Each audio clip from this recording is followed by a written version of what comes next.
क्रूर हगवणे कुटुंबाचा पोलीस कोठडीतला मुक्काम वाढलेला आहे। विकृत हगवणे कुटुंबाचा वैष्णवीच्या चारित्र्यावर संशय, कारण हगवणे कुटुंबाच्या कोर्टात उलट्या बोंबा पाहायला मिळाल्या। वैष्णवीचा हुंडाबळी नसल्याचा हगवणेंनी कोर्टात दावा केलाय। तर वैष्णवी हगवणे आत्महत्या प्रकरणात हगवणे कुटुंबातल्या चौघांचा पोलीस कोठडीतला मुक्काम वाढलाय। कोर्टात आरोपींची विकृत मानसिकता समोर आली आहे। तर कोर्टात हगवणे कुटुंबाने वैष्णवीच्या चारित्र्यावरच संशय घेतलेला आहे। या संदर्भातला एक विशेष रिपोर्ट पाहूयात।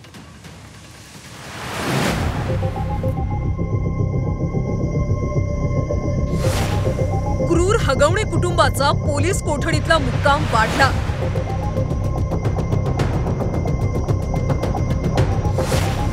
हगवणे कुटुंबाचा वैष्णवीच्या चारित्र्यावर संशय।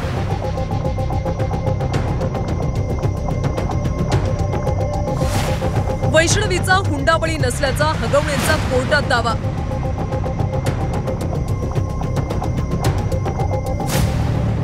वैष्णवीचा हुंड्यासाठी छळ करणाऱ्या हगवणे कुटुंबाचा पोलीस कोठडीतला मुक्काम वाढलाय। कोठडीची मुदत संपल्यानंतर हगवणे कुटुंबाला शिवाजीनगर कोर्टात हजर करण्यात आलं। हगवणे कुटुंबाच्या वकिलांनी वैष्णवीचं प्रकरण हुंडाबळी नसल्याचा युक्तिवाद केला।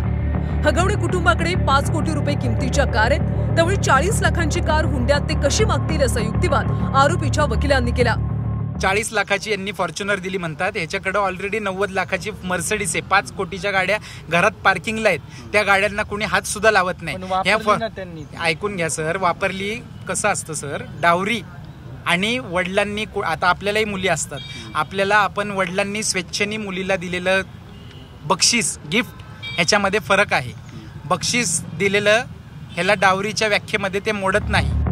वैष्णवीचा कधीच छळ केला नसल्याचं सुद्धा हगवणे कुटुंबाचं म्हणणं आहे। हगवणे कुटुंबाविरोधात कोणत्याही पोलीस ठाण्यात साधी तक्रारही नव्हती असं आरोपींच्या वकिलांचं म्हणणं आहे। हगवणे कुटुंब व्यावसायिक आहे, त्यांच्या नावावर 5 कंपन्या आहेत। व्यवसायासाठी पैसा उभा करण्यासाठी वैष्णवीचे दागिने गहाण ठेवल्याचा दावा वकिलांनी केलाय।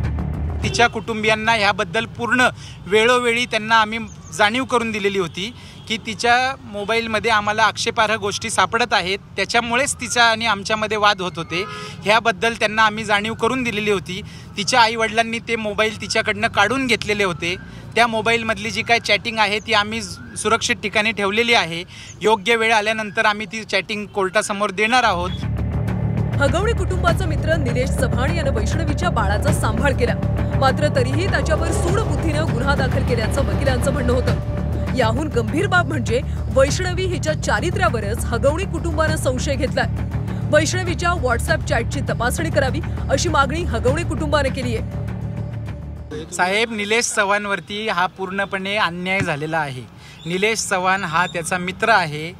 अशा एवढ्या वाईट परिस्थितीमध्ये त्यांनी त्याचं मैत्री निभावली।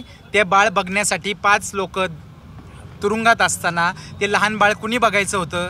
ह्यांना अंत्यविधी झाला तेव्हा ह्यांनी बाळ काही नेलं नाही, ते बाळ बघायचं कुणी होतं? मग ह्यांनी रिक्वेस्ट केल्यामुळे ते बाळ त्यांनी सांभाळलं।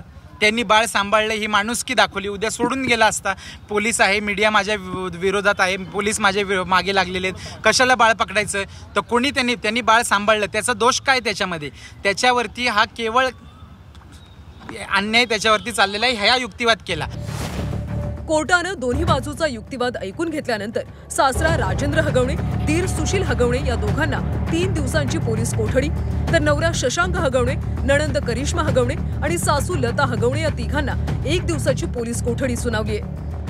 वैष्णवी हगवणे यांच्या गुन्ह्यामध्ये जे 5 आरोपी अटक करण्यात आले होते, यामधील 2 आरोपी जे आहे सुशील हगवणे आणि सासरा राजेंद्र हगवणे याला माननीय न्यायालय शिवाजीनगर यांनी 3 दिवस PCR ग्रँट केलेला आहे। 31 तारखेपर्यंत ते पोलीस कस्टडी रिमांडमध्ये आहे। यातील इतर जे 3 आरोपी आहेत शशांक, लता आणि करिश्मा हगवणे यांना यापूर्वी 11 दिवस पोलीस कोठडी ही टप्प्याटप्प्यात मिळाली होती। त्यांना आज पुन्हा 1 दिवस PCR न्यायालयाने वाढवून दिलेली आहे। वैष्णवीच्या पोस्टमॉर्टम रिपोर्टमध्ये आत्महत्येआधी तिला मारहाण झाल्याचा संशय व्यक्त करण्यात आला। त्यामुळे हगवणे कुटुंबावर हुंडाबळीसोबतच आणखी काही कलमं वाढवावीत अशी मागणी आता होऊ लागली। पोलिसांच्या पाहुणचारात हगवणे कुटुंबाला पोपट गोळी दिल्यावर त्यांनी वैष्णवीला कसं छळलं याची आणखी माहिती बाहेर येण्याची शक्यता आहे। निलेश खरमरे, झी 24 तास, पुणे।